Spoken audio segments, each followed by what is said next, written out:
இயேசுவின் நாமத்தினாலே அன்பின் வாழ்த்துக்கள். ஜான் பனியன் அவர்களின் மோட்ச பயண புத்தகத்தின் பாகம் 13 நாம் இன்று காணப்போகும் தலைப்பு அலங்கார மாளிகையில் 2ஆம் நாள். இரவு முழுவதும் நிம்மதியாக தூங்கி காலையில் சூரியன் உதயமாகும்போது எழுந்த கிறிஸ்தியான் அந்த அழகிய காட்சியை கண்டு கடவுளை துதித்தான். அவனுடைய பாவங்களை மன்னித்து இம்மட்டும் அவனை கொண்டு சேர்த்த அவருக்கு நன்றி கூறினான். பாடல்களை பாடினான். காலையில் விழித்தெழுந்து வந்த மற்றவர்கள் அவனோடு உரையாடினார்கள். அவன் அந்த அரண்மனையின் அதிசயங்களை எல்லாம் கண்ட பிறகே அவ்விடம் விட்டு செல்ல வேண்டும் என்று கேட்டுக்கொண்டார்கள். முதலில் அவனை அரண்மனையிலிருந்து நூலகத்திற்கு அழைத்துச் சென்றார்கள். மிகவும் அபூர்வமான வரலாற்று நூல்களை அவனுக்கு காட்டினார்கள்.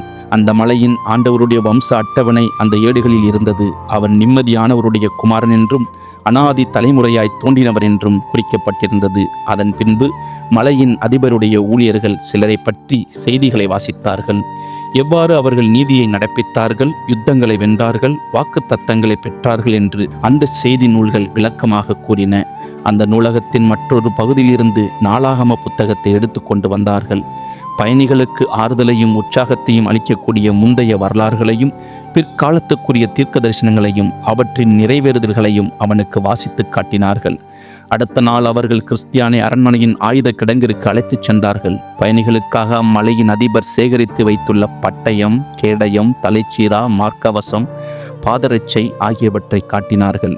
மோசேயின் கோல், கிதியோனின் பந்தங்கள், சிம்சோனின் பட்டயமான தாடை எலும்பு ஆகியவையும் கண்டு கிறிஸ்தியான் மகிழ்ந்தான்.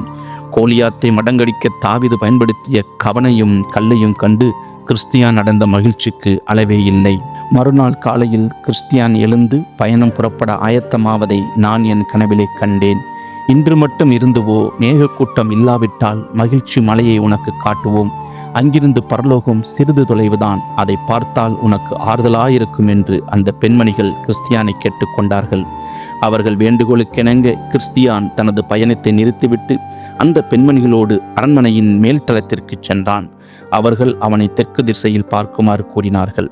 கிறிஸ்தியான் அங்கே பார்த்து மகிழ்ச்சி மலையின் மகிமையான காட்சிகளை கண்டு மெய்மறந்து நின்றான். உயர்ந்த மரங்களும் திராட்சை தோட்டங்களும் பல மரங்களும் பலவண்ண பூச்செடிகளும் வெண்ணிக் கம்பிகள் போல் நெளிந்து சென்ற நீரோடைகளும் பறந்து விரிந்த நீர்நிலைகளும் கிறிஸ்தியானின் உள்ளத்தை கொள்ளை கொண்டன. இந்த மலைநாட்டின் பெயர் என்ன என்று கிறிஸ்தியான் கேட்டான். இம்மானுவேல் தேசம் என்பது அதன் பெயர். அந்த மலைநாடும் மோட்ச பயணிகளுக்குரியதுதான். அங்கிருந்து மோட்ச வாசலை காண முடியும் என்று அந்த பெண்மணிகள் கூறினார்கள். பின்னர் அவர்கள் கிறிஸ்தியானை ஆயுத கிடங்கிற்கு அழைத்துச் சென்று வழியில் எதிர்படும் ஆபத்துகளை சந்திக்க அவனுக்கு சர்வாயுத வர்க்கத்தை அணிவித்து உணவு கொடுத்து மலையின் அடிவாரம் வரை சென்று அவனை வழியனுப்பி வைத்தார்கள். இன்னும் கிறிஸ்தியானோடு நாங்கள் பயணிக்கிறோம், எங்களோடு நீங்களும் பயணியுங்கள். தேவன் உங்களை ஆசீர்வதிப்பாராக. ஆமேன்.